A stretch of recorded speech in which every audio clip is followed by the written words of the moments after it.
Pigweed here. Today we review a stout and wonder, pretty soon will every Gen Zer be disabled?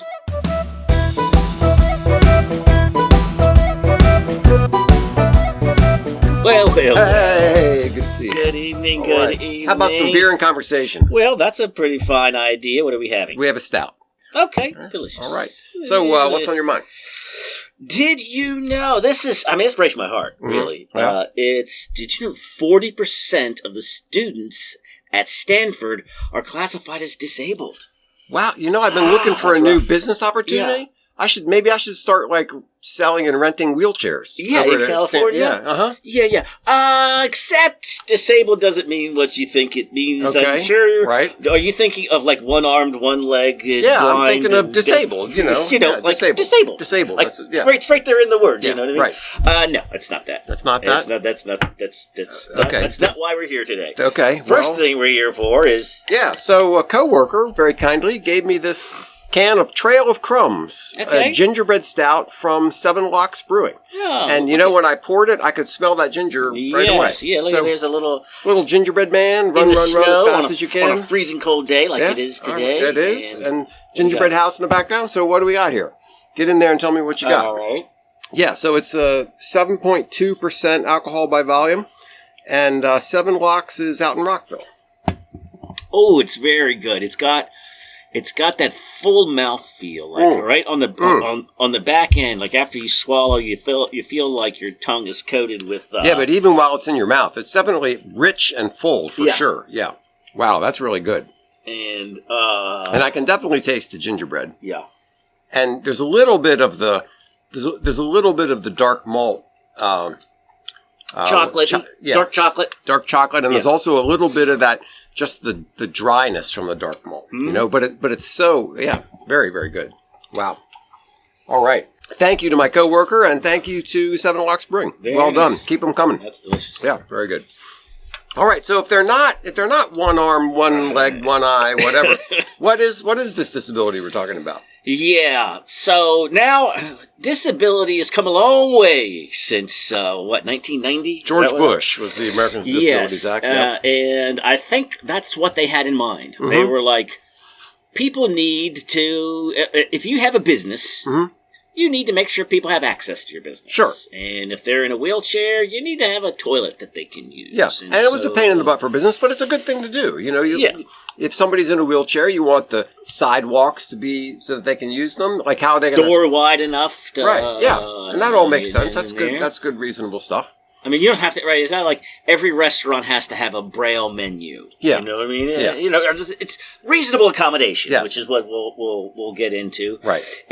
But I couldn't really find when this happened. I heard it was under Biden, but I might not. All right, well, let's go back to 1990. So this is George the Elder. Yes.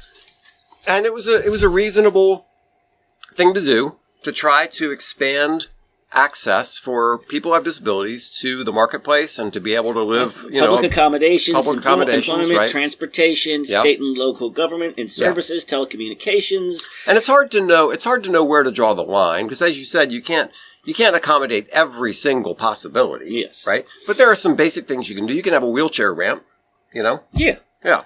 Okay, a Disability Act, July 1990, defined disability as a physical or mental impairment that substantially limits one or more of the major life activities. Okay. What is that? What exactly are these activities Major that we're life talking about? Yeah, the hard part is trying to draw all the lines. Yes. How do you say how disabled do you have to be, and what is it stopping you from doing, and how much the business has to spend to accommodate you, right? And so ever since then, it's well intended, but you just know that people are going to take advantage of it in whatever way they can. Right. And you make a small exception, and people drive a truck through it. That's the way it goes. Yeah. And so, yes, but I think, like we said, that's kind of what we had in mind. Yeah. Over the years, mental health became part of the disability. Right. And then mental health gets whittled down to... hold on. So that's businesses, right?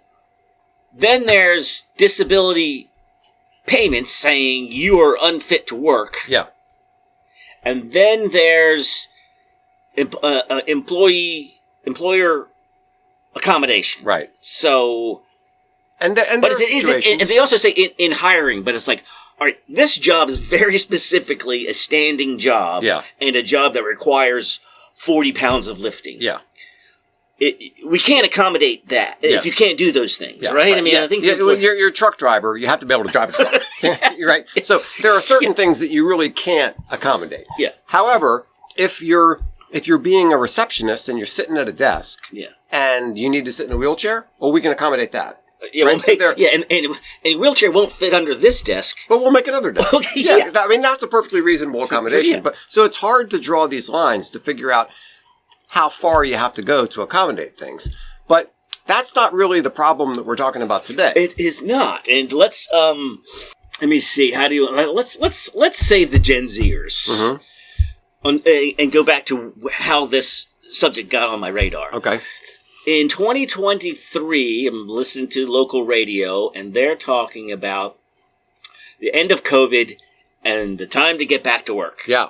And now there's this flood of reasonable accommodation saying under the ADA, I don't want to have to come back to work anymore. Because I'm nervous. Because I bought into the whole scaredy cat stuff, and I'm afraid of everything now, and I can't abide being around other people. Yeah, that or just it could just be now I realize that I can use the ADA. Yeah. And I can just say the traffic itself, being in an office. That's right. A lot of it was just people got accustomed to being able to work at home, which is a nice thing. It's a very nice thing. And a lot of people thought, hey, I really prefer this. And I think, we've had, it was the perfect test case. Well, it wasn't a test case. It was, can this happen? Can lots and lots of people who used to go in the office every day stay at home and get that amount of work done? And I'm sure it's been evaluated. Yes. And there are bosses and agency heads and all over who can look and go, you know what? Jim did just the same amount of work. And sometimes more. And there are all kinds of studies about this. So that's great. But what they've found, generally speaking, what they found is, yes, people can be productive working at home and sometimes more productive because they don't have the commute and all these other things. So, I mean, I am jealous of all you sit-at-homers. Right. But I'm not so bitter that I would deny you that. And I recognize that it can work for everybody. And who knows, maybe government offices can use less space, and rent less space, and businesses can get smaller and open up real estate for other things. Have fewer people in the office so you don't need as big of a spot. Right. But I've got this HHS, what is that? Department of Health and Human Services faces a months-long backlog of reasonable accommodation requests from its employees. So after they said, all right, seriously, Trump says, all right, you guys got to get back to work. Yeah. Now there's this flood. This story is a month old. And CDC and whoever. Here you go. You've got a backlog of 3,300 just at CDC reasonable accommodation requests. Okay. So I think people are overdoing this. Mm-hmm. I think there should be plenty of people who should stay at home. And not completely. Don't you think you need to show up? Is once a week too much? Once every couple of weeks? I mean, prove you're alive and interact with the boss and your coworkers and the people that you're working with. And don't simply, communicate online. I think that there's some genuine benefit to that. Yeah. But I guess the problem is, so you have this situation where people say, look, I was just as productive sitting at home, working from my home. I'm not going to be more productive at the office. I want to argue a case for staying at home. Yeah. That's the better argument. They want to make a case that I want to stay at home. So then what they do is they look around for anything they can grab onto. And they find the ADA and they say, oh, there we go. I need a reasonable accommodation. I think the productivity argument should be all you need. Yes. I mean, what more is that? But they're like, oh, well, I've heard there's this ADA thing. Yes. That I can just say I'm anxious. It's just grasping at a strategy for saying, okay, I'm going to look through all the different ways that people have to be accommodated for this, that, or the other thing. And do I qualify for any of these things? Well, okay, sometimes I'm anxious. Yes. Do I get frustrated and angry and sitting in traffic for an hour. Right, exactly. Yeah. Yeah. Well, I'm really traumatized by being away from my dog. I bought a dog during COVID, and I can't be away from the dog because it just. Or how about the person who moved 2 hours away, thinking that this is going to be forever? Yeah. And they're like, "What? I mean, I thought this was the new thing. I just moved to West Virginia and cut my mortgage in half. That's right. And now you want me to come in every day? Maybe you don't have to come in every day, but anyway, it just seems abusive, and not what the ADA was set up for, and not really the way you should argue your case. I think there's a pretty strong case. Yeah, and I think part of the problem is what we started off talking about, which is it's really hard. The whole concept of the ADA, it's really hard to draw the lines. How disabled do you have to be? How reasonable does the accommodation have to be? It's all squishy stuff. So people are just finding ways to push it here and there. Mm-hmm. Right. So now we have this problem where 40% of the students are disabled. Are disabled. But they're not looking for wheelchair ramps. Yeah. Right? Yeah. What do they try? They're saying I need more time to take the test or something. I just saw this thing where it was an exercise thing, and it was saying, how many push-ups can you do in a minute? Yeah. And, okay, a reasonable accommodation is not, I need 2 minutes. No, the whole point of the test is how many can you do in a minute? Yeah. So if you're testing people on their math skills, for example, and you want to say, okay, how many of these derivatives can you do before, in a minute? And you give them a sheet full of 100 of them, they have to do it. Well, it's not fair to have one guy have to do it in a minute and another guy have to do it in 2 minutes. because this is precisely the thing you're testing for. Yes. Or the idea that that just what college in general is testing you is, I get test anxiety and I don't, and it's too much pressure. Basically, that's what we're testing here. Yeah. Can you handle the pressure? Sure. Right? What if the test is you have to stand in front of a board of experts and you have to defend your PhD thesis or whatever it is? I'm not really comfortable with that. I get nervous. Yeah. Well, I know. So what? Okay. Well, then fail because we're Right. you can't fail me because I'm covered under the ADA. When I was taking geology at the University of Maryland, we had to do a senior research project, and we had to present it before the whole faculty of the geology department. And one of my professors said, look, here's a suggestion. Before you do it, just go down to town hall and have a beer. It'll just one. Right. It'll relax you just enough that you'll probably do better. The thing. So that was our reasonable accommodation. Back in 1980. Whatever. Yeah. Right. Yeah. So they're saying now that it's mostly ADHD, anxiety, and depression that get people accommodations. Yeah. Now I don't know what. So what does this say there? Our friend Schopenhauer would say everybody's depressed, or at least they should be. Well, they should be. Yes. Yeah. So, you're in half the kids are in a low anxiety environment, a low distraction testing outpost. So that means they're going to get these accommodations and they're going to score better on tests, presumably. And then when you're hiring them, you're trying to bring them into a workforce. And now you have to say, well, wait a minute. I have to give you a special quiet. Everybody else is sitting in a cubicle in the middle of there's all this noise and distraction. But you, because you have this issue, you get to go sit in a special office. Of silence. Yeah. Get smart. Now, in many offices, you have the conflict between the people who sit in the cubicles and the people who have offices. Yeah. And everybody wants an office. Here. Right? So if you can come up with I'm sorry, I'm too, I get too nervous with the noise or whatever. So have to. And then the guy in the office he's like, I don't know, if I don't have a view of nature, I find it really difficult to work. Yeah. I have to have a tree in my office. So anyway, but these numbers are insane. You're telling me kids at Berkeley and the other Ivy League schools have learning disabilities? Mm-hmm. BS. I know. Why are they there if they have a learning disability? And so now you have people, gaming the system. Right. They're going. You have some parents who know the game and can afford the the testing. Yeah. And then other kids are like, I'm pretty nervous too. Like, well, why don't you sign up for the and once again, it's a perfectly reasonable concept. You know, if you have Stephen Hawking in your university, obviously you want to accommodate him because he's a genius, and you want that. Or if you have John Nash, he's the guy from A Beautiful Mind. You know, you have somebody like that. Yes, accommodate them because they're worthwhile. You want them in there.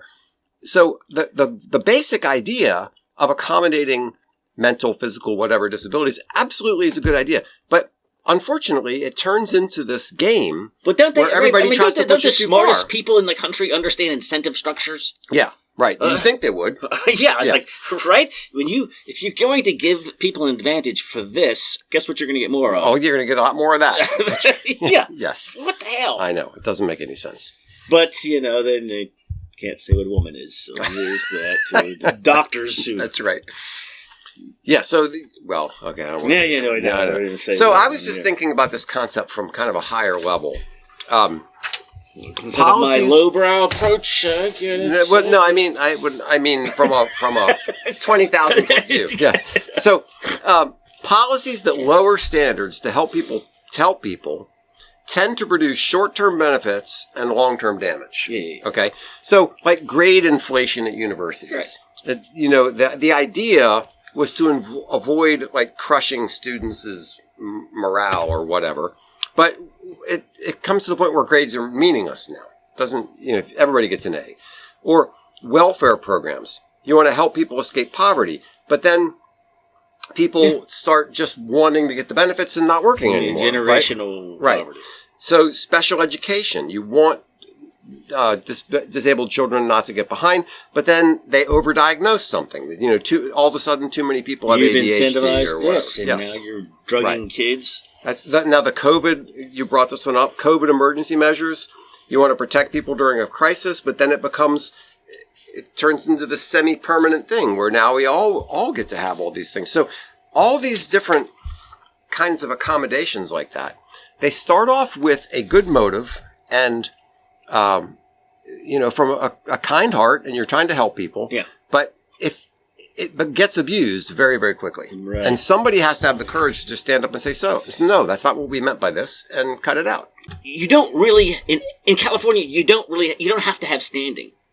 So a lawyer could go in, measure the height of a counter, find it 1 inch too short, and then file a lawsuit, and then make the lawsuit, and then they know how expensive the lawsuit's going to be. Mm-hmm. The lawyer then willingly settles out for $10,000. Wow. So it's not affecting him in any way. No, it's not affecting him in any way, and he's not, and he doesn't even want to go to court. Right. And he's not going to crush him, and he's not even suing them to force them to raise the height of the counter. Right. He just wants the money. He just wants his 10, 15, right. Because once you're in that 10, 15, that's enough for a business to go, look. It's just easier to sell. Right. And then you just move on to the next place. Yeah. And supposedly there are a lot of hucksters who do that sort of thing.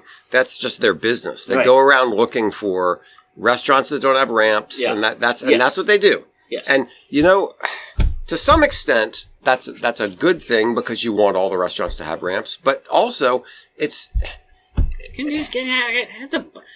somebody who's at least the person who's genuinely inconvenienced. Yes. And that's why you have the whole concept of standing. And can't the first remedy be solve the problem before we go to court? Yeah, right. Wouldn't that be nice? Yeah. All right. So anyway, we have too many disabled people who aren't really disabled. Yeah, we got.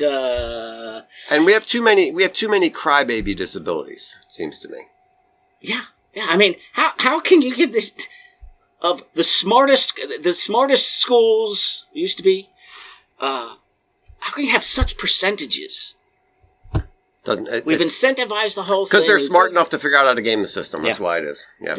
And rich parents have lawyers. They figure things out. Yeah. And they don't, it's easier just to go along than to start the fight. And they know that. Yeah. And so, I feel for the one-legged, one-eyed wheelchair, of course, who needs, who needs the genuine accommodation, the strength of the government behind them. Yeah, but the person who's nervous and needs a cry room, and crayons and coloring books, no. Yeah. All right. I think we're call it right there. Okay. That's all I have to say. Very good. Grow up here. All right. Cheers. Cheers. Thanks so much for listening to Beer and Conversation with Pigweed and Crowhill. Remember to visit us at pigweedandcrowhill.com or send us an email at pigweedshow@gmail.com.